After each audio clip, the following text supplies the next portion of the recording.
ये 11 तारीख की रात्रि में एक ब्लाइंड मर्डर हुआ था राजेंद्र नगर थाना क्षेत्र में। एक खुले मैदान में एक हमें डेड बॉडी मिली थी, जिसका फेस जो है पूरा उसको मतलब हाइड करने के अंदेशे से ईंट और पत्थर से पूरे फेस को स्मच कर दिया था और उसमें एक बॉडी मिली थी। वहाँ पे ना तो कोई आइडेंटिटी थी जिससे विक्टिम को आइडेंटिफाई किया जा पा रहा था, ना कोई सीसीटीवी कैमरा थे। तो बेसिकली ये पूरा कंप्लीटली ब्लाइंड मर्डर था। वहाँ पे बस हमारे पास 2 क्लू थे, 2 कीपैड मोबाइल फोन्स मिले थे हमें घटना स्थल पे, और उसमें भी सिम कार्ड्स नहीं थे।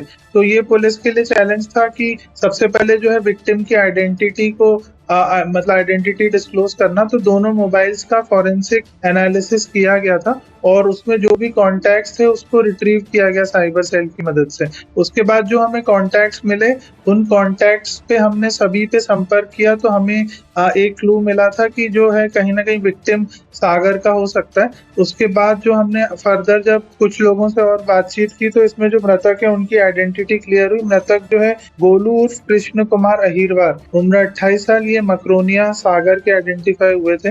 उसके बाद जब घर वालों से पूछताछ की गई तो उनकी धर्मपत्नी का हमें पता लगा और फिर उनको पुलिस थाने बुला के पूछताछ की गई। पूछताछ के बाद उनने हमें कुछ संदेहियों के नाम बताए गए थे, एक लिस्ट बनाई गई और फिर उस लिस्ट पे जब वर्क किया गया तो फिर फाइनली जो है हम आरोपियों तक पहुंचे। इस मर्डर में बेसिकली 3 आरोपी हैं, जिनको तीनों को अभी पुलिस अभिरक्षा में लिया गया।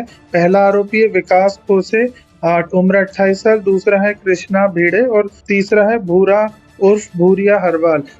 ये 3 आरोपी हैं। ये तीनों जो है मिस्त्री का काम करते हैं और ये उस दिन 11 तारीख को हवा बंगले से काम करके निकले थे। ये लोग बेसिकली शराब पीने एक दुकान पे गए थे और फिर शराब पीने के बाद एक खुले मैदान में बैठ गए थे। वहां पे जो है विकास का जो है मृतक गोलू से विवाद हुआ। विकास को ऐसा लगता था कि गोलू ने उसके ऊपर कोई जादू टोना कर रखा है और उसको जो है भूत दिखाई देते थे और उसको ऐसा बोलते थे कि विकास ने तुम पे जादू टोना किया है। उसने कई बार विकास से ऐसा पूछा कि तुमने ऐसा क्यों किया, तो विकास ने उसको हर बार डिनाई किया कि मेरे द्वारा ऐसा कुछ भी नहीं किया गया। तो उस दिन भी जब ये लोग शराब पिए हुए थे तो इसी बात पे इनका विवाद हुआ और फिर विकास ने आक्रोश में आके ईंट से इसके सर पे मार के इसका पूरा सर कुचल दिया और फिर ये तीनों वहां से भाग गए। जो है विकास को बैतूल से अभिरक्षा में लिया गया। ये मूल निवासी बैतूल का और ये अपने गांव भाग गया था, जहां से पुलिस ने अभिरक्षा में लिया। जो दूसरा आरोपी है भूरा, उसको धार से पकड़ा गया और जो तीसरा है कृष्णा, उसको कुंदन नगर से पकड़ा गया। तो तीनों आरोपी पुलिस की हिरासत में है और ये जो 24 घंटे के अंदर ये जो ब्लाइंड मर्डर का खुलासा किया गया,